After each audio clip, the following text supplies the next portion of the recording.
You thought you were doing the right thing, giving up meat, walking away from slaughterhouses and carbon footprints. It started with the documentaries, the close-ups of trembling animals, the statistics slammed in your face, and you felt it, that guilt, that shame, that hollow little echo inside your stomach every time you took a bite of steak. So you quit, cold turkey, pun intended. But what you didn't know, what no one told you while they handed you tofu and almond milk, was that this choice came with a hidden cost. Not just physically, psychologically, socially. Deep inside, you began to unravel. At first, it was subtle. Hair thinning, a flicker of brain fog here and there, maybe a little anxiety. You chalked it up to stress, to detox. But the truth is you were starving yourself of iron, of B12, of DHA, and more. And your body doesn't forgive easily. Those nutrients don't just find a way, they vanish. And when they're gone, they leave craters, your nerves, your brain, your bones. They begin to cannibalize themselves in silence. You feel it most at night. That creeping restlessness, that unexplainable mood crash, that sudden weight of despair you can't name. It's not just in your head, it's in your bloodstream. Meanwhile, the world claps for you, applauds your commitment. But behind the curtain, your nails grow brittle, your joints ache, your skin dulls. You hide it with supplements, pills lined up like soldiers. But you're fighting a battle your body never agreed to. You're not a cow. You don't have 4 stomachs to digest grass. And no matter how you spin it, spirulina isn't steak. And still you defend it. Because now it's your identity, your morality. You're the plant-based savior of your timeline. But in your private moments, alone, shaking, hungry, you wonder if you're lying to yourself. You wouldn't be the first. You won't be the last. You start scanning ingredient lists like a detective at a crime scene. Honey? Out. Gelatin. Forbidden. You're navigating a minefield of food choices, but you never ask who planted the mines in the first place. You're told to trust the labels, trust the brands, trust the smiling influencers with perfect skin and glowing eyes who swear jackfruit tastes just like pulled pork. Spoiler, it doesn't. And you know it.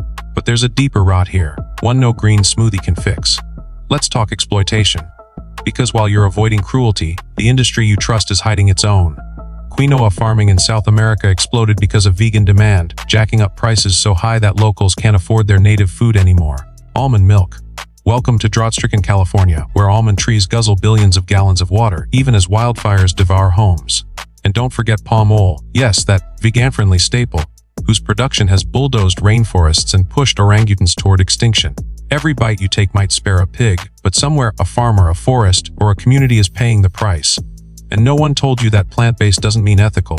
Your soybeans, often harvested in fields sprayed with enough glyphosate to choke the planet. Your avocados, cartel-controlled in parts of Mexico, where blood is spilled for green gold.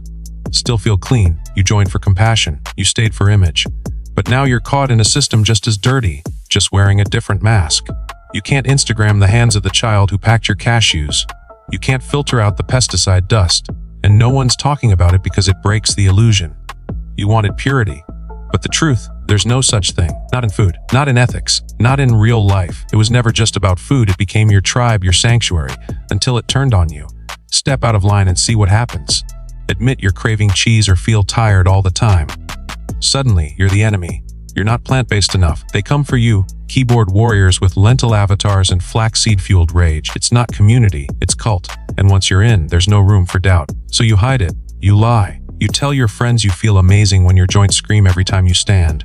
You smile through the bloating, the fatigue, the chronic inflammation that doctors keep misdiagnosing as stress.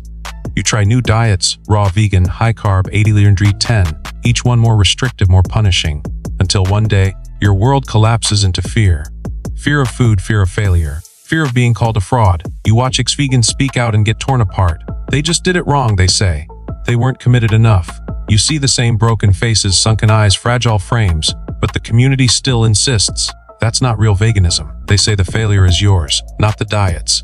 But inside, you feel it. Your body is screaming. Your hair's falling out in clumps. Your periods vanish. You can't concentrate.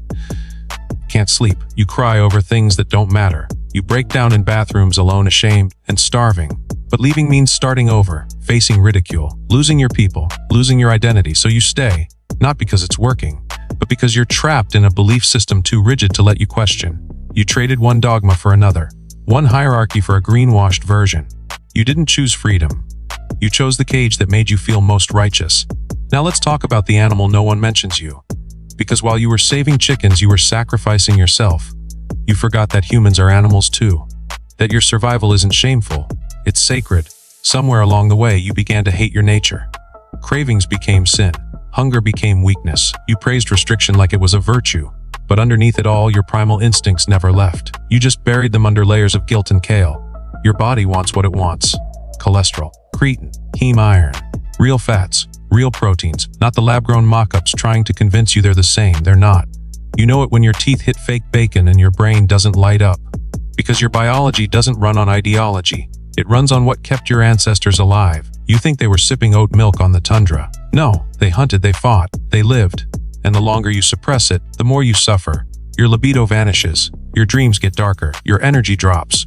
You're living half a life because someone convinced you that being a better person means denying what makes you human. But look around. The people who look healthy, strong, grounded, they're not choking down nutritional yeast. They're eating with ancestral wisdom. They honor the cycle of life, not sterilize it. But here's the brutal truth. This isn't about compassion anymore.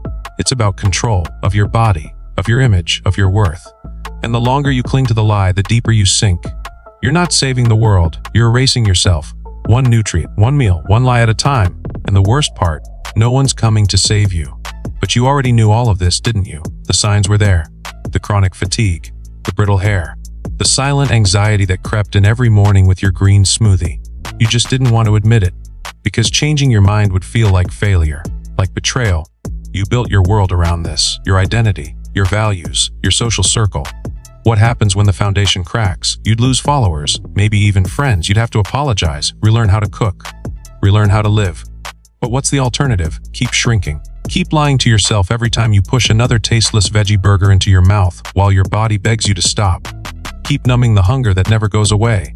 You can pretend longer, swallow more pills, follow more vegan doctors who tell you it's just detox even though it's been years. Or you can listen to what your body's been trying to say since the beginning. Feed me like I matter. Not like I'm a trend. Not like I'm a political statement. Like I'm alive. Like I deserve to thrive. The hardest truth of all is that morality isn't simple. It's messy, complicated, covered in blood and contradiction.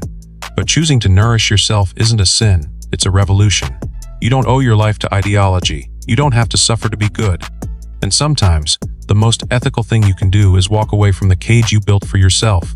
Because you weren't born to wither in silence. You weren't meant to worship at the altar of deficiency. You were made to live. Fully, fiercely, freely, and maybe, just maybe, it's time to eat.